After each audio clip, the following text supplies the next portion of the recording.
Okay, sa maganda at mapagpalang hapon sa ating lahat. Good afternoon. Good afternoon. Nandito na naman tayo sa ating talakayan. Nawa ang inyong mapapakinggan ay pagmistulang, kumbaga ay isang aral sa inyo at may maitulong rin naman kayo sa paglilingkod sa ating makapangyarihang alahim na naglikha ng lahat ng bagay. So po, ang matututunan nyo po rito ay hindi basta natututunan sa mga labas. According sa ating mga pag-aaral, ito po ay pinakamataas na degree ng pag-aaral sa lahat ng pamantasang sekular. Pero magagamit nyo rin ito sa biblical. Ang mahalaga po rito ay ang bawat inyong narinig na sa paraang ikabubuti upang mapalawak ang inyong pakikipagtalastasan sa kapwa ninyong estudyante ay ito ay kapupulutan ng aral, itong mga terminolohiya na inyong maririnig maya-maya lang ng saglit. Kasi ito ay standard, inaaral din ito ng mga judge ng mga kursong pag-aabogasya. Lalo kung ang kurso mo ay may kinalaman sa pagiging teacher. Kailangan kasi ang pagiging guro ay malawak sa terminolohiya. Kaya naman, ang isa sa mga layunin at tungkulin ng inyong abang lingkod ay turuan kayo ng maayos dito sa mga kumbaga syntax o grammar na kung saan ay magagamit ninyo pag kayo ay nasa kolehiyo na, lalo sa paggawa ng thesis.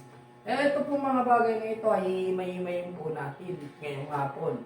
At bago po tayo mag-exam mamaya, ay mangyari lamang na pakinggan ng mainam at maigi ang mga bagay na kumbaga ay refreshment ngayong araw na ito. So, umpisa na natin. Ang talakayan po natin kamakailan ng daang linggo ay may title na Common Contemporary Interpretive Error. So kapag sinabi po natin Common Contemporary Interpretive Error, ito po ay isang pamantayan sa pagsipat o sa paggamit ng mga terminolohiya according to grammar. Ibig sabihin nito, ang mga binabantayan ng mga tigapagsuri o ang mga sinusubaybayan ng mga tigapagturo, tigapagsuri at lahat ng mga grammarian, yung kung ano ang pagkakamali ng isang teksto naratibo sa isang narrative o sa isang kwento o sa isang kalatas na ibibigay sa iyo. Kasi nga po, ang paniniwala po ng syntax o ng syntactical grammatical expression, hindi lahat ng writer tama ang kanyang sinasabi doon sa kanyang narrative o kwento na ginagawa. Kasi tao lang siya, pwedeng magkulang ng spelling yung kanyang ginagawang kwento, lalo na kapag kaiyan ay handwritten. Sa sobrang pagmamadali, ay nakakalimutan niyang maglagay ng kung anong kumbaga spelling ang meron doon sa talata. Kahit nga yung mga simpleng paglalagay ng mga apostrophe S apostrophe I, baka kulang din ang ganong kanilang nilalagay. So tayo po bilang isang masugid na tigasunod sa pamantayan ng kumbaga exercises sa grammar, dapat po tayo ay sumusunod. At may pattern po dito, kung tawagin may pattern po na dapat tayong susundan. Bago po tayo gumawa ng isang kalatas, gumawa ng teksto naratibo o ng letter sa ating mga minamahal sa buhay. Susundan po, kumbaga protocol na ito, pamantayan nga eh. Parang ganito, tinanong ka, bago ka makalabas ng pinto, ano una mong gagawin? Siyempre, una mong gagawin, ano nga una mong gagawin bago ka lumabas ng pinto? Halimbawa, nasa ganyang posisyon kayo, ano una mong gagawin? Tatayo. Kasi kung sasabihin mo, bubuksan mo kagad ng pinto, kaya ang layo naman ng pintuan. Paano mo mabubuksan? Therefore, tatayo ka muna. Step by proceeding ang gagawin mo. Yun po ang angkop na inilalapat ng grammar. Yung step by proceeding, walang laktaw kumbaga. So tatayo ka muna, bago sabay lalakad ka kasi malayo ang pupuntahan mo eh. Pagkalakad mo at naroon ka na sa doorknob, pwede mo nang buksan, tama ba ako? Pwede mo nang buksan yung pinto. Hindi kapag tinanong ka ng teacher mo, bago ka lumabas ng pinto, anong gagawin mo? Sabihin mo, bubuksan yung pinto. Eh, layo mo nga sa kinatatayuan, paano mo mabubuksan ng pinto, di ba? No. So, step by proceeding, gradually. Yun ang sinasabi na kailangan ng metodika o approach ng paraan na ginagamit natin bilang isang estudyante o tagapagsuri ay nasa procedure. Meron kang procedural element na sinusundan katulad ng grammar.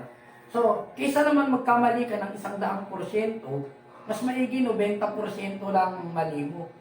Dahil dito sa grammar. Yan ang nagagawa ng grammar.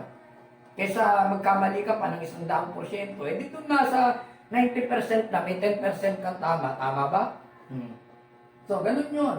So, katulad po na itong common contemporary interpretive error na basic lang po ito sa mga karunungan at kaalaman ng inyong abang lingkod. Ito po ay nasa master's degree kung tawagin. Nasa antas siya ng mga kolehiyo na. Pero mga basic pa lang ito na pwede rin matutunan ninyo bilang nagsisimula ng pag-aaral patungkol sa grammar. Lalo kayo ay magiging teacher kayo patungkol dito sa Torah o yung tinatawag nating biblical standard.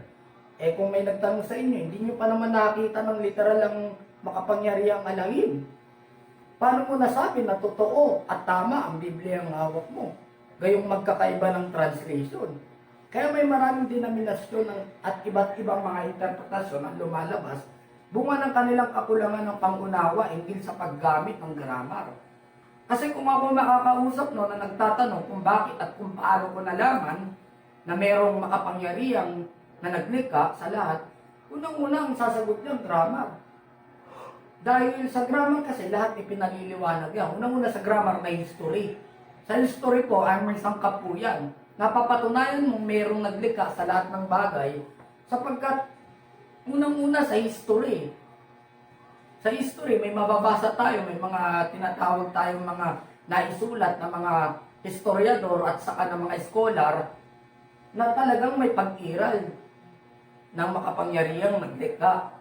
Sila yung mga nagdaang mga panahon na talagang merong napatunayan sa kasaysayan ng history. At ganoon din ang pagbabatayan mo, halimbawa yung tinatawag na Dark Ages kung tawagin, o yung pananahimik na simbahan, di ba matagal nang sinunog yung kanilang mga Biblia, kung inyong nababasa yun sa mga history, may Dark Ages, sa Dark Ages, lahat ng mga Kristiyano, pinersecute siya ng mga emperador at prokurador ng Roma. Kasi ang gusto ng Roman Empire, kilalanin ang kanyang pag-aari at kilalanin ang antas ng pagiging hari at pagka-Diyos niya. Ayaw man pumayag ng mga Kristiyano at mga lingkod na makapangyarihang banal na manlilika. Kaya ang ginawa ay pinatapon sila sa mga leyon, pinakagat, pinakain, pinasunog ang kanilang tahanan. At kapag ka hindi mo kinilala ang prokurador at emperador ng Roma, na siyang Diyos at tagapagligtas ng buong mundo, tuluyang masasawi ang iyong pamilya, pati ikaw, pwede kang patayin at katayin. Ganun nung araw, kaya nga may pananahimik ng simbahan, Dark Ages kung tawagin. So, saka sila, nilipol nila yung mga Torah o yung mga tunay na kasulatan na ibinigay ng makapangyarihang alahim o ng makapangyarihang manlilika. Ganun ang history noon. At buti na lang may mga remnant na kung saan ay masugid na pinangasiwaan at pinangalagaan itong banal na pangalan. Kaya tayo ay merong ginagamit sa panahon natin ngayon. Pero tandaan natin, ang lahat ng mga pinagbabatayan, ang lahat ng mga kalatas na meron tayo, at lahat ng mga referendum o referensya na meron tayo, ay translation na lamang. Bakit? Pag translation, unang-una, peke na. Ganon kaagad ang pag-translation. Kung kailangan mo ng paggamit ng, kumbaga, logical ng grammar. Kasi halimbawa, may marunong magtanong lang sa inyo, paano mo mapapatunayan ang makapangyarihang alahim ang siyang naglikha ng lahat ng bagay? Gayong ang Biblia mo ay puro error, puro mali, at iba-iba spelling. Kasi maglabas ka nga lang ng napakaraming translation, ang dami ng mga meaning eh. Iba-ibang kahulugan, iba-iba definition, iba-ibang salin. Therefore, iba-iba rin ang interpretation. So sa makatuwid, ang sagot lang doon, pananatilihin nyo ang, kumbaga, bantayan ang kanyang sinasalita at sinasabi sa inyo. Ganon ang grammar. Halimbawa, ang magagamit natin dito ay yung tinatawag nating factual account. Ang tanong niya kanina ay paano natin mapapatunayan na ang Biblia ang hawak natin ay tama o mali sa pamamagitan ng factual account. Kapag ka mayroong factual account or factual basis, yung tinatawag na kailangan ng katunayan at katibayan, tatayo yan sa pamamagitan ng history o kasaysayan. Yun yan, isang halimbawa na factual account. At sa factual account, meron siyang tinatawag nating kumbaga meron siyang subtitle. Ito yung tinatawag natin proof testing.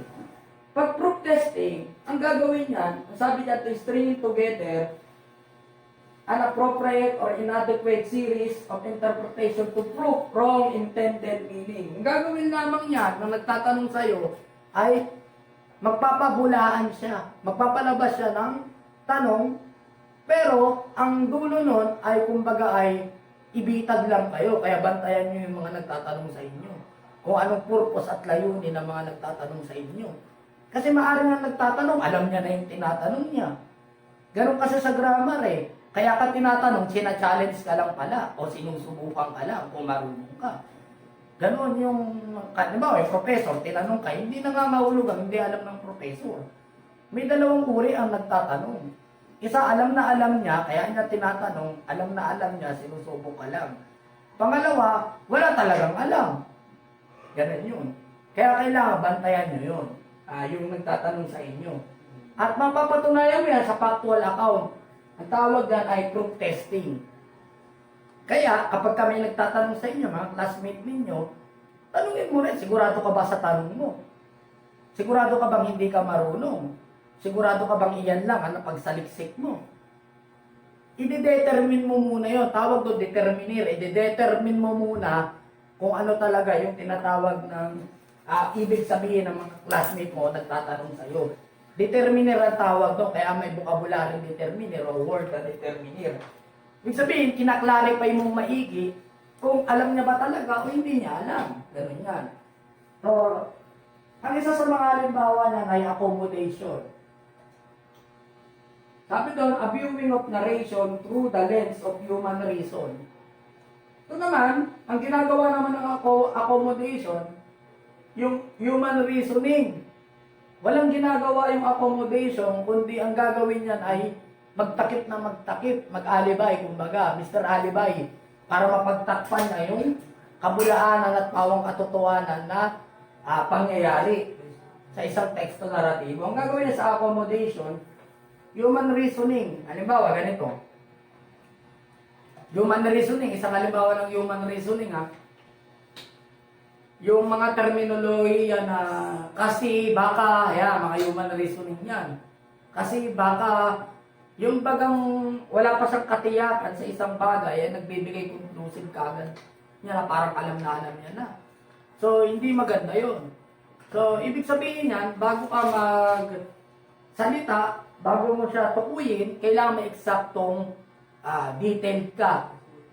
Kasi kapag wala kang eksaktong reparandum o katunayan o katibayan, kumbaga magmimistulang wala lang ang iyong, magmimistulang hausyaw o wala lang ang inyong mga sinasalita sa kanya. Kaya importante yung salitang accommodation. At tandaan natin, lahat ng mga may pangangatuwiran, tawag dyan ay human reasoning. Pag walang factual basis o ebidensya o reparandum ang isang tao na maipakita sa inyo, tawag dyan, human reasoning lang yan. Hindi yan tinatanggap kaagad na sa korte. Kasi human reasoning, kailangan palitawin mo yung resources ng ebidensya. Wala siyang maipakita. That is human reasoning. Ang ikatlo, yung culturalizing. Kapag tayo ay nagbabasa ng isang exemplificatory ng tinatawag sa paggamit ng logical ng grammar o ng teksto naratibo, kailangan ng culturalizing, aalamin mo kung bakit sinalita ng author o ng writer. Bakit sinulat ng writer ay ganoon? Kasi nga, sa kultura nila. Pagbabatayan mo ang kulturang etniko na ginagalawan nila sa lipunang kanilang naliligid. Halimbawa, dito sa Pilipinas, isang example, ano ang national language ng bansang Pilipinas? Di ba Tagalog? Tagalog ang mga salita ng Pilipino, yun ang national language. At ang international language na English. Ganun yun. So pag nasa Israel ka naman, ang national language doon, Hebrew. Hebrew ang salita nila eh. National language nila yun. Buong bansa ng Israel. So titingnan mo yung culturalizing. At ang nagagawa pa ng culturalizing, halimbawa, depende sa audience. Hindi komot magaling ka na teacher, Inglesero at Inglesera ka na teacher, English ka na lang ng English. Ang ganun doon, kung hindi nga naiintindihan ng kapwa mo tigapakinig, hindi ka na mauunawaan kahit English ka ng English. Walang saysay at walang kabuluhan ang sinasalita at sinasabi mo. Kailangan kasi ang isang tigapagturo na mahusay ay gumagamit ng iba't ibang kaparaanan upang maipaywatig at maiparating sa tagapakinig ang isang mensahe na gusto niyang sabihin. Hindi mahalaga kung nag-English ka o kung anong lengguwahe ang ginamit mo. Ang mahalaga doon sa pagiging teacher niya ay naipasa niya yung kanyang message sa paraang maiintindihan ninyo at maaabot ninyo ang standard ng kanyang pamantayan. Ganun yan. Kasi kaya nga tinawag na teacher eh. Mayroong dalawang uri ang tagapagturo o teacher na tinatawag. Isa effective teacher at ang ikalawa ay defective teacher. Yung effective teacher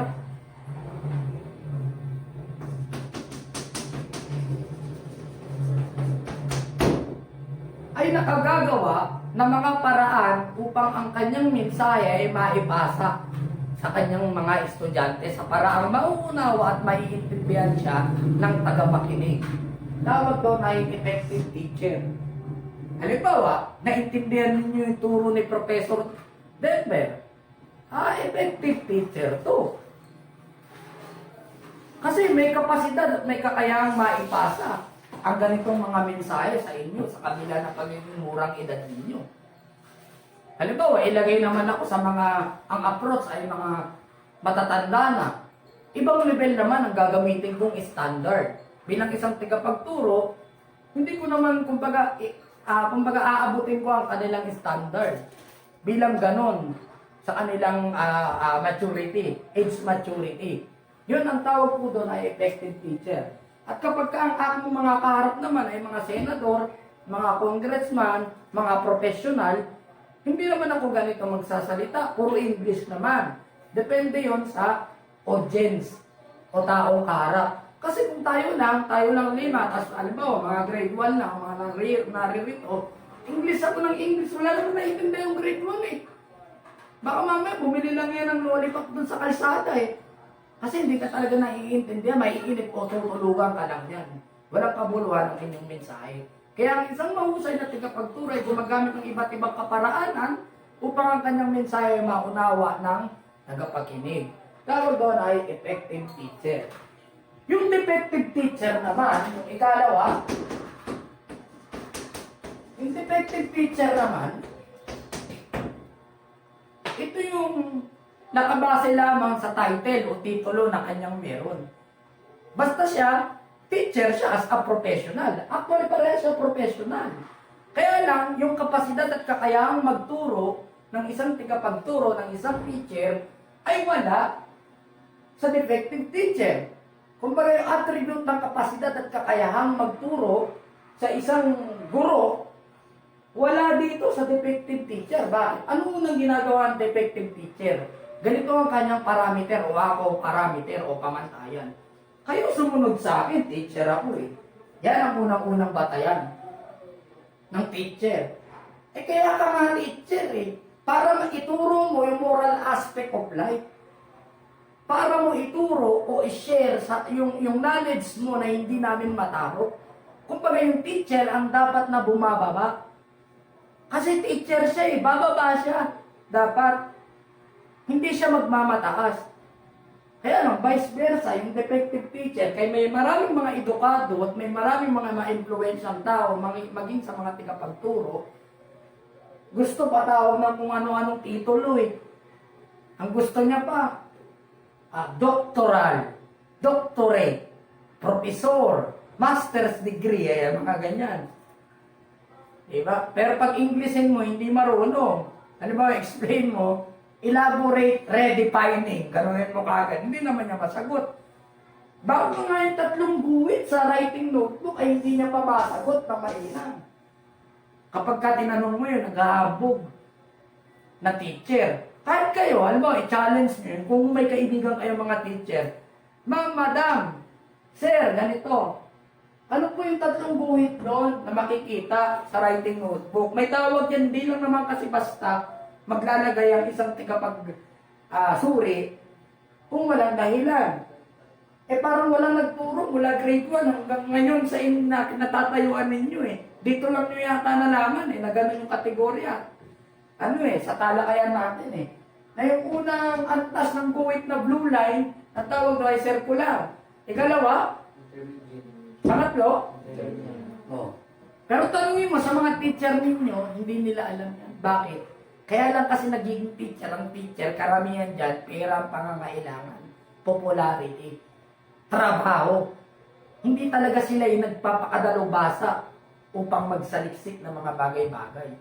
Bibihira ang teacher na ganoon. Pero kapag meron na siyang expertise o dissertation katulad namin, ang ibig sabihin nun ay talagang nagsuri siya, lalo pagdating sa grammar. Kaya kahit anong tanong mo rito, automatiko, masasagot niya, ultimo yung mga linya. Kasi, ewan ko lang kung may nagturo na sa inyo, na teacher ninyo, sa secular, patungkol sa 3 linya na yan, may nagturo na ba sa inyo na? Wala pa. Dito nyo lang narinig, di ba? Yung first person, second person, third person, sa ibang terminology, na ituro na rin sa inyo yun, na kapag sinabing first person, interrogative pala yun. Pag sinabi mong second person, ano nga yun? Recipient. O recipient. Kapag sinabi mong third person, narrative. O may nagturo na rin ba nun? Wala pa. Dito mo lang maririnig yun. Kapag ang expertise niya ay grammar. Kasi ang grammarian ay gumagamit ng iba't ibang lengguwahe. O iba't ibang terminolohiya. Pagdating ng master's class na ninyo, alam na ninyo kaagad, mas may advantage kayo. Na kapag sinabi mo pala mga ganong terminolohiya ay magkaiba sila ng word pero iisang definition. So, ganun lang yun. Tama ba? Okay. Ito yung mga tinatawag nating yung culturalizing mahalaga yan. Gaya nga ng sinabi ko kanina, huwag daldal ng daldal ang tao na hindi naiintindihan ng kapwa niya tagapakinig. Kasi upang maging mahusay siya at ganap siyang maging teacher na mahusay at produktibo, dapat kapwa kayo nagkakaintindihan. Lagi niyong tatandaan, ang teacher ang bababa. Aabutin niya kung anong talino ang meron ang estudyante. Kung anong merong kakayahan at kapasidad ang estudyante, kailangan abutin ng tigapagturo o ng teacher ang estudyante. Para yung kagustuhan ng teacher ay maiparating sa mga estudyante. Yung moral lesson o moral aspect na kanyang nais ituro ay maipabatid kaagad doon sa estudyante. Tawag dyan ay effective teacher. So, pag gano'n ang mga teacher, sabihin ay magiging produktibo ang isang estudyante. Pero kapag hindi gano'n ang karakter ng isang teacher, naniniwala yung grammar na mula grade 1 hanggang maging kolehiyo yan, baka kakaunti lang ang natutunan niya. Kakaunti lang matututunan ng estudyante niya o mapariwala pa. Baka nga wala pang matutunan. Sumampa sa stage kahit tanungin mo kung ano ibig sabihin ng present tense, hindi alam. O, di ba? Yun ang masaklap. Nakatuga ka, hindi mo alam kung ano ibig sabihin ng future tense. Hindi mo rin alam kung ano ibig sabihin ng kung anong, yung grammar, hindi mo alam. Mahirap yan. Tapos, nung tinanong ka, nung college ka, what is verb? Tinanong ka, nung college ka, hindi mo na alam kung ano ibig sabihin ng verb. Mula grade 1, mula kinder hanggang nag-aral ka sa ganung estado o kalalagayan ng pagiging estudyante, hindi alam yung verb. Baka pagkarinig pa, verb yung ibon. Kasi yung bird kasi yun yung lumilipad, sabihin mong gano'n. Naku po, mabatukan ka ng teacher mo doon. Kung halimbawa, sadista yung teacher mo. Ngayon kasi bawal na yun di ba? ng pananakit ng isang guro. Pero nung araw na nag-aaral kami, ako'y grade 1, ay talagang mga teacher, kung ano madampot, binabato. Nung ako kasi ay galing sa province, may kwento ko lang. Nung ako ay galing sa province, diretso ako. Pag late ka nagpa-enroll dito, kahit mataas ang grade mo, late ka nagpa-enroll, lalagay ka sa lower section. Ganun ang parameter eh. Eh late ako nagpa-enroll. Grade 1, grade 3 ako no, grade 3. Late ako nagpa-enroll. Di, napunta ngayon ako sa section, mga, I think, 42, section 42. Ang layo. Kapag ka tinanong mo yung estudyante mo do sa section 42, what is your name? Halimbawa, tanungin mo kung anong pangalan niya, gaganon mo na, ha? What is your name? Ano? Sukat mo ba naman mga bulag pipipingi pala yung mga classmate mo doon? Kumbaga parang uncivilized. So at the same time, may mga tama. May tama talaga sa utak. Ganon. So pag tinanong mo, kaya ako, kumbaga pag imbis na matuto ako doon, mahahawa ka talaga eh. Mahahawa ka. Biro mo, 8 oras kaming tinuto. Ay, di, whole day pala kami. Whole day mula 7 hanggang 7 ng gabi. Mula 7 in the morning hanggang 7 ng gabi. Di tinanong ako ikaan niya ng gano'n. What is your name? Eh ako lang sumagot ng proper doon. Halos lahat ng mga ilang pupils yun. Mga 68, ganun karami dati, 68 eh. Ang dami. Ako lang sumagot ng maliwanag. Pero tinanong ng teacher, eh ba't nandito ka? Yung estado at kalalagayan ng utak mo hindi tugma sa section. Kasi po late po ako sabi ko, late po ako nag-pa-enroll, kaya gano'n. Alam mo doon sa na yun, doon sa nangyari doon, walang isang buwan mabububo ka pagka gano'n ang kasama mo. Mayat maya, saway, mayat maya. Nakanganga na nga lang ako noon eh. Alam mo, nagtuturo yung teacher, parang awa-awa talaga. Kaya talaga, biblically speaking, huwag niyong sasamahan ng taong aanga-anga. Kasi possible na makakuha kayo. Ang sasamahan niyo na brilliant mind dapat. Ibig sabihin, kasi kung ano yung kanyang na-adapt, yun din ang inyong makukuha sa kanya, na-adapt-adapt yan eh. Kaya samahan niyo yung mga taong mga marunong. Para kayo ay maging marunong din, possible kayo. Kasi biblical naman yan, na ganun. Kita mo nga, wala akong isang buwan dun. Pag uwi ko sa bahay, tinanong ako ng mga magulang ko eh, anak, kumain ka na ba? Ha? Anak, anong gusto mo ulam? Sabi ko, 18 years old? Ganon, mga ganon na sagot ko. Kasi ang layo ng tanong sa sagot. Ganon yan. Ako naman ay naging college na. Meron akong kaklase doon sa University of the Philippines. May kaklase ako doon. Ang kanyang pangalan ay babae pa naman maganda, Dina, tapos ang apelyido, Makilala. Dina, Makilala. Pag tinatawag siya, pag nauuna yung Dina, tapos susundan ng apelyido, Dina, Makilala. Halakakan yung mga tao, Dina, Makilala. Tapos yun ang kanyang sinasabi. Pero sa kabila ng kanyang kagandahan, ibig sabihin, walang gaanong laman ang kanyang pag-iisip, yung kanyang natutunan sa high school. Sinabihan siya ng professor. Sabi gano'n, state your name. Sabi sa kasi English eh, dahil college eh. Sabi niya, okay, state your name. Akala niya, sinasabi ng professor, state ang kanyang pangalan. Ang hindi niya alam, ang sinabi at ang ibig ipaiwatig ng professor, salitain mo yung kabuuan mong pangalan. Ibigay mo ang inyong pangalan. Ano ang inyong kumpletong detalye sa pangalan mo. Kaya kapag ka makaririnig kayo ng mga teacher na nagsabi sa inyo, okay, please stand up, state your name. Ibig sabihin nun, kung anong meron kang pagkatao at kung anong meron kang pagkakakilanlan sa ganang iyong sarili, ilalahad mo yun. Eh kaya lang, ang sagot ng estudyante, nakaklase ko eh, hindi state ang pangalan ko. Kasi akala niya, state your name. Sabi. Nagugulat yung mga nagugulat yung mga kapwa niya kamag-aaral. Kaya, ang moral lesson doon, kapag kakulang tayo ng kaalaman at karunungan sa paggamit ng grammar, kumbaga, bukod sa nakakahiya yung ating sasalitain at sasabihin, nasubukan nyo na ba mapahiya? Parang hindi pa kasi tatalino ninyo Ako ilang beses na akong nasubukan ko, daming beses na. So, kaya ang inyong abang lingkod ay naging ganito ang propesyon at katatayuan. Kasi may maraming beses na akong ipinahiya ng teacher. Lalo dati, hindi pa uso-uso yung mga batas na ganyan-ganyan. Ngayon nga, sa swerte ninyo kasi kung ano-anong batas ng karapatan ninyo Dati hindi pa. Squat ka talaga. Tsaka kapag hindi ka marunong, paghuhubuin ka. Ganun doon. Ngayon, bawal na. So, ganun yun. So, mas malupit ang dati ang sanayan.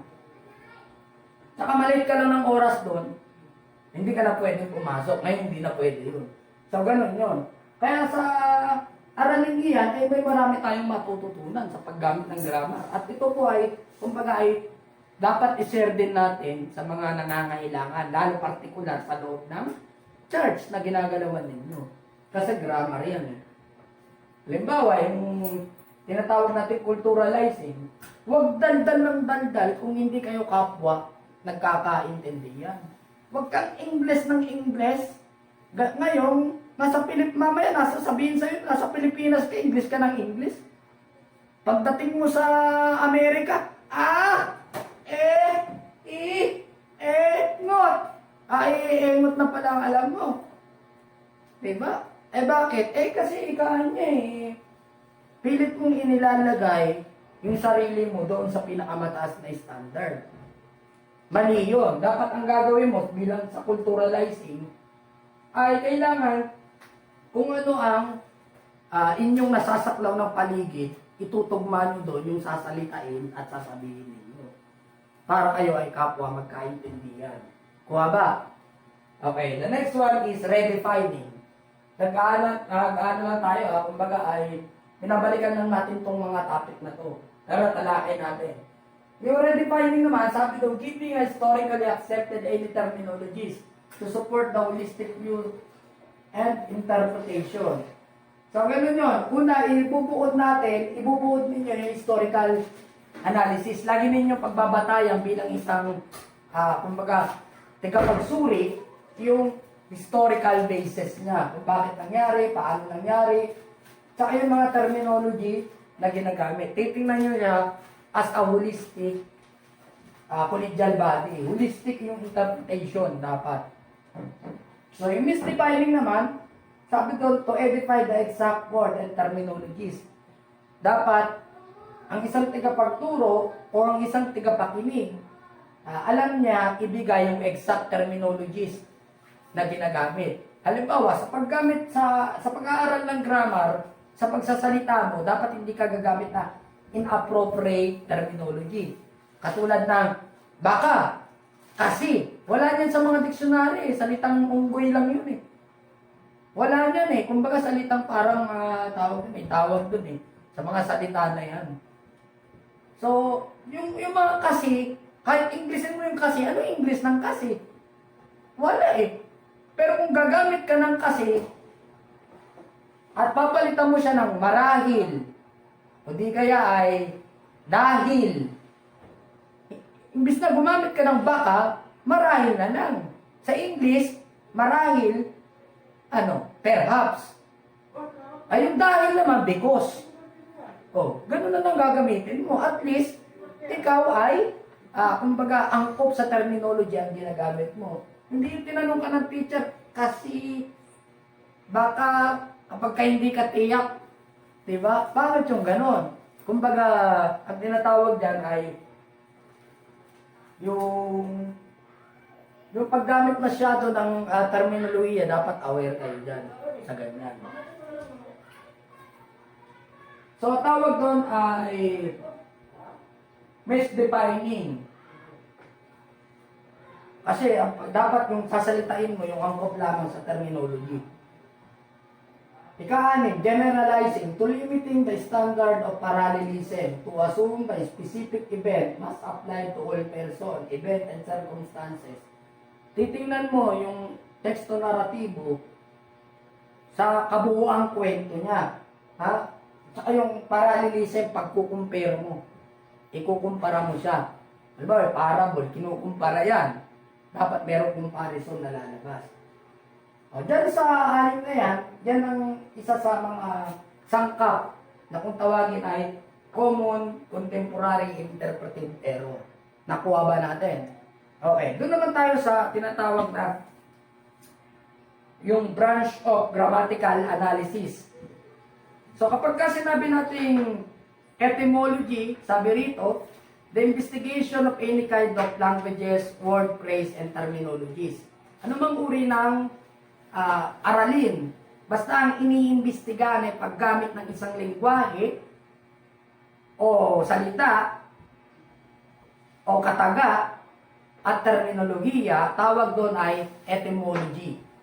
Ikalawa, phonetics. So sabi sa phonetics, ang definition niya is pertaining to the sound.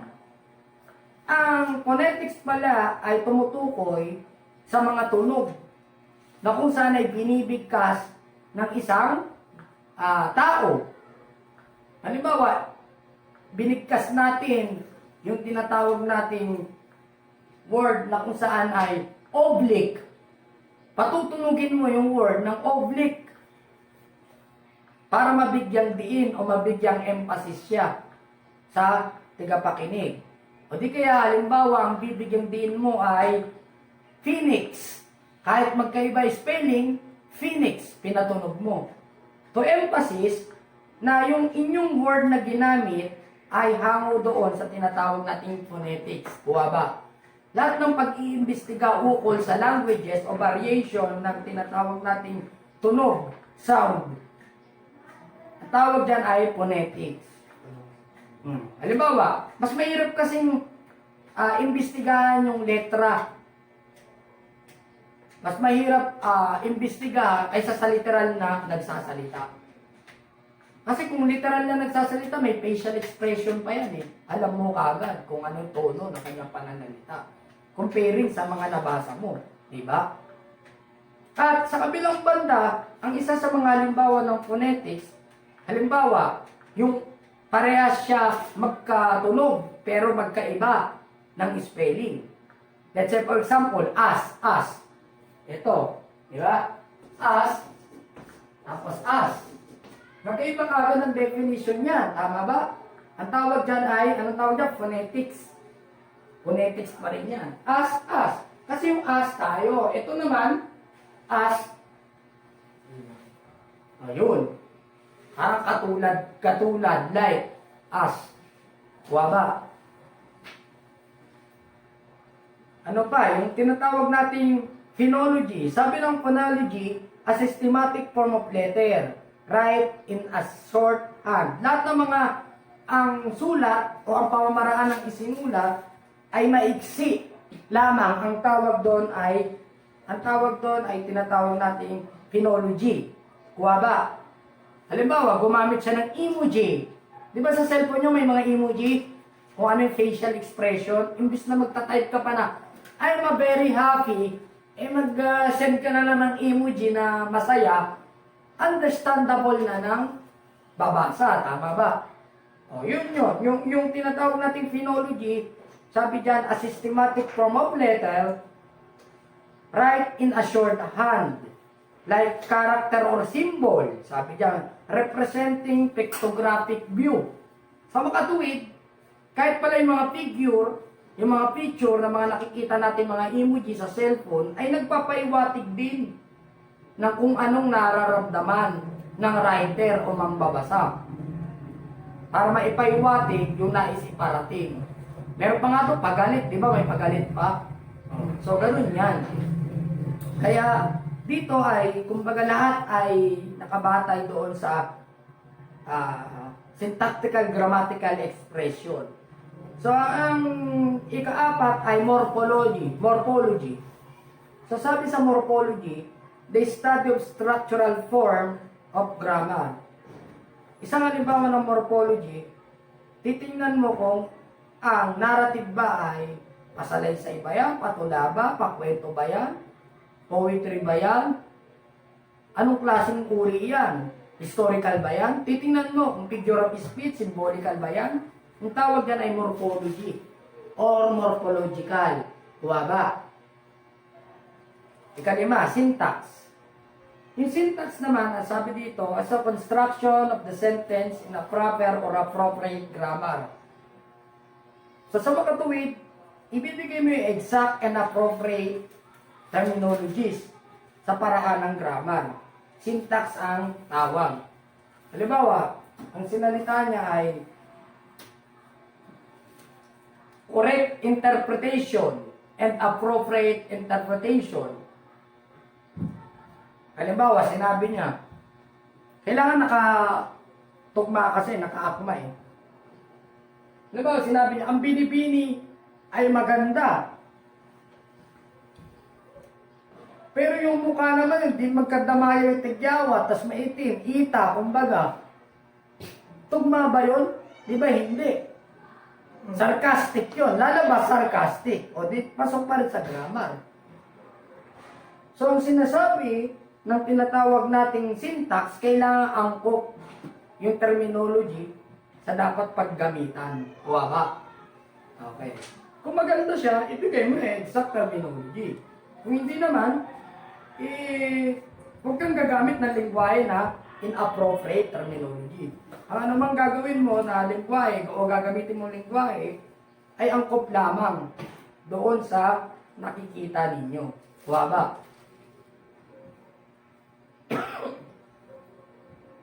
Ika-anim, semantics. Sabi doon, pertaining to the grammatical analysis, same word but different meaning. Let's say, for example, yung same word but different meaning, halimbawa, yung tinatawag nating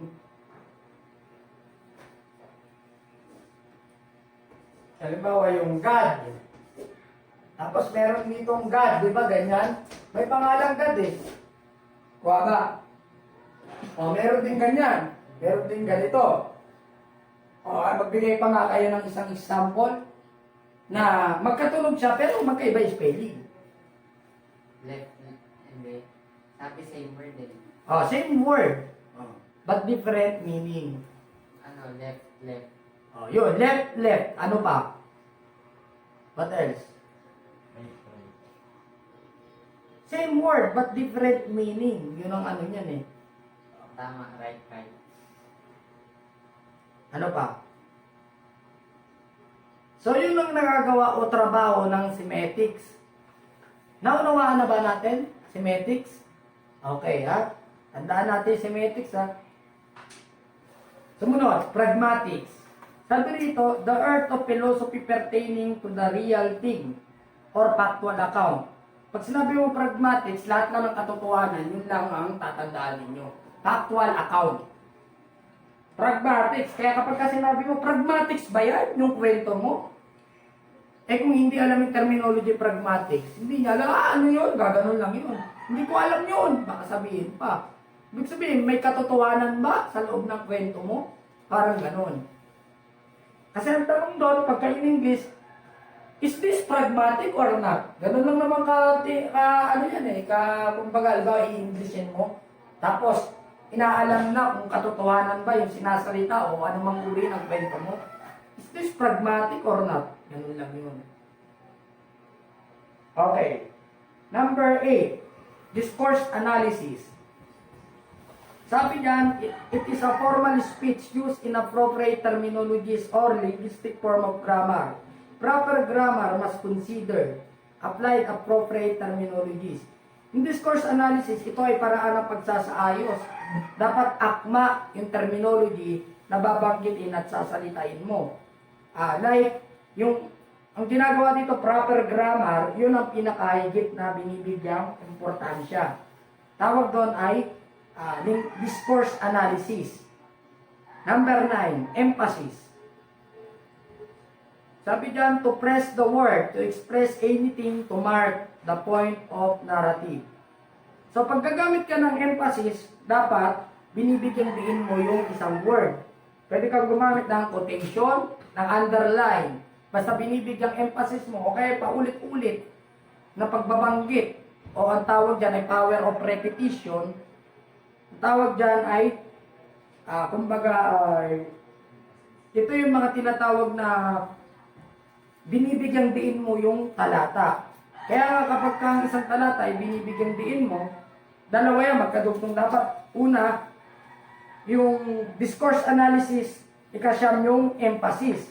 Sabi niya, to press the word, express anything, and mark the point of narrative. So tawag doon ay emphasis, basta binibigyan din mo ang talata. Ikasampu, emit, to send the forth, to declare the totality or in the narration, to authorize. Ano mang uri na binibigyan ng, kumbaga, na-authorize na, di ba, yung Bible, in-authorize to press the word, to express anything. Ibig sabihin niya, lahat ng anumang uri ng mga meron ng selyo o authority, tawag dyan ay emit. 11. Security detail. Sabi dyan, for protection of any matter or any documentary evidence.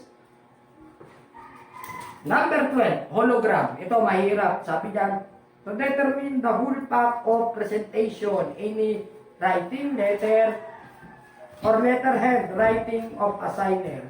Dapat titingnan nyo mainam kung anong uri siya ng writing. Kung yung hologram ba yan ay ang writing niyan o ang paraan ng pagsulat ay love letter ba yan o business letter o kahit anong uri. Maraming kind kasi ng letter eh.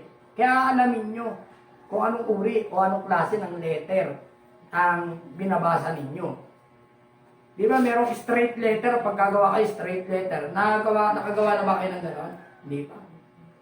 So meron yun, iba't ibang uri ng letter. Ang ika-13 ay sectional hologram. Yung sectional hologram, sabi dyan, sa divided exact terminologies. Ibibigay mo yung eksaktong terminolohiya sa iniimbestigahan mo.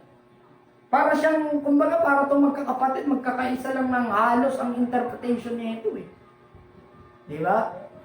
So yung sectional hologram na ibibigay kaagad, yung tinatawag na exact terminologies niya, tawag na sectional hologram.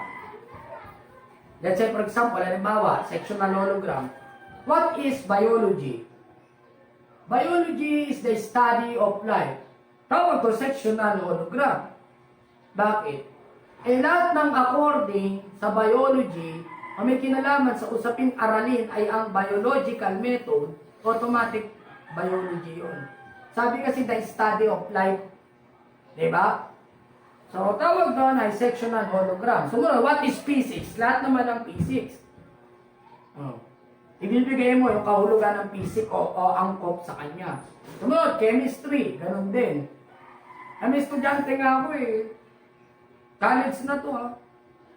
Tinanong kasi may matulog. Tinanong ko, sabi ko tinesting ko lang ba? Kasi kumbaga nasa master's level na. Kaya kasi pag sinabi master's level, kahit natutulog ako, pipikit-pikit, natutunan pa rin yung stock knowledge niya, mautak na yan, kumbaga. Abay, nung tinanong ko, what is chemistry? Ang bilis niyang sumagot. Nakaupo kasi yun eh. Gano'n, tutulog, may lamesa eh. Tinanong ko, okay Alan, what is chemistry? Ayun siya lang gano'n. Chemistry is the best policy. Ha? Nagtawanan yung mga tao. Excited pa siya. Di meron mga tao doon, master's degree pa. Excited siya magsabi. Tumayo kami, parang kapre. Talagang tumayo. At talagang disiplido siya magsabi ng sa pagkaala niya, siya tama. Tawa ng mga estudyante niya. Tulog kasi yung, bagamat kasi yung presensya, tulog ang diwa, di ba? Chemistry is the best policy. Pambihira na, kahit nga ako napatawa eh. Di ba? So may mga ganon. So kumbaga, dapat sa sectional hologram, dapat iangkop yung kumbaga yung talakayan, kung anong definition nun. Kung ano yung kahulugan. Tawag dyan sectional hologram. Number 14, scrap. Ito yung mga binabanggit natin mga terminology na hindi akma o hindi tugma. Kasi huwag tayong gagamit ng mga iba't ibang mga bokabularyo, iba't ibang terminology na hindi naman tugma, hindi angkop. Pagpaparami lang yun ng mga mabulaklak na salita, hindi naman tugma. Iwasan nyo yung ganon. Kailangan malalaman lang yung sasabihin yung word o vocabulary o idea. Dapat idealism, yung bumubukang bibig o ibinubukan ng inyong mga labi. Idealism dapat. At hindi pwede yung scrap. Kasi pag scrap, basura yan. Sumunod, scurvy. Ito yung mga word na gasgas na inuulit pa rin natin. Yung mga word na mga gasgas na, paulit-ulit natin ginagamit, eh kahit nalipas na sa pandinig ng tao, scurvy yun. Halimbawa, yung halimbawa, tigapagsalita ninyo, eh paulit-ulit yung mensahe, matik yung scurvy ka agad yun. Yung narinig ko na yun, hindi na bago yan. O ganito, scurvy yan. Yun yung tawag ko, scurvy. So, 16, siyan. Pag sinabi mong siyan, lahat ng mga pinag-uukulan ay may kinalaman sa unang-una, sa kulto, sa spiritualizing, assembly, na ang tinutukoy ay spirits. Ayan, katulad ng kulto, occults, ayan yan. Story about mga malignan. Ang tawag dyan ay siyan. Kapre, duwende, ganyan yan, siyan yan. 17, section. Pag sinabi natin section, cutting or separating the story. Pinuputol mo yung kwento. Tapos, nilalagay mo sa clustering yung bawat kwento. Kumbaga may mga subtitle. Kahit naman kayo gagawa ng mga video, kina-clustering nyo pa rin yun eh. Pinapaganda nyo, ini-edit nyo, di ba? Tapos maglalagay kayo ng isang detail. Clustering ang tawag sa ganun. Kina-cluster mo siya, kina-classify mo siya. Ganun siya. Sumunod ay Sidan. Sabi ng Sidan, a method of time that use passive circumstances or past historical event. So, ano bang kwento, basta past tense o pang nagdaang kwento, yung kanyang tinutumbok, tawag doon ay Sidan. O ba? Okay. Number 19, spiritualizing. So, the study of divine perspective. Ano mang uri na may kinalaman sa divinity o divine perspective, spiritualizing ang tawag doon. Halimbawa, pinag-uusapan natin Tanakh o Torah, divine perspective ang tawag sa ganun. O biblical standard, divine perspective, or spiritualizing pa rin ang tawag doon. Ikadalawang po ay ang fragment. Number 20, fragment. Sabi rito, an unfinished portion as a literary composition composed of fragment or different writing.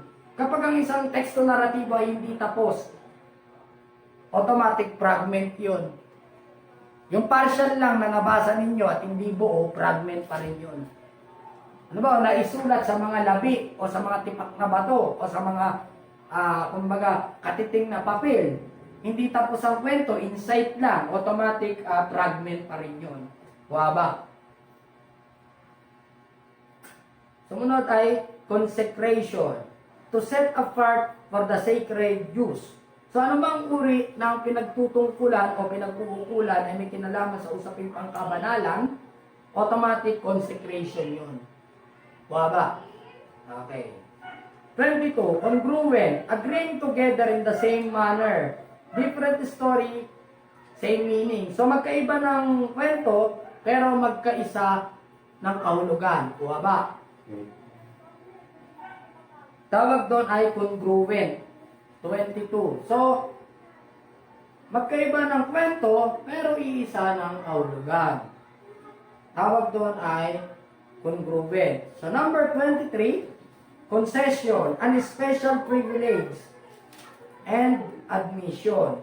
So, concession pala, special privilege. Like, for example, itong ginagawa nating talakayan. Special privilege po ito eh. Yung ginagawa nating talakayan. Kasi walang ibang makababati doon, makakatarot ng ganitong pag-iisip, kundi yung lamang may kaunawaan katulad ninyo. Sa murang edad nyo ay natutunan nyo ang paggamit ng iba't ibang lengguwahe. So special privilege nyo to. Ganun yan.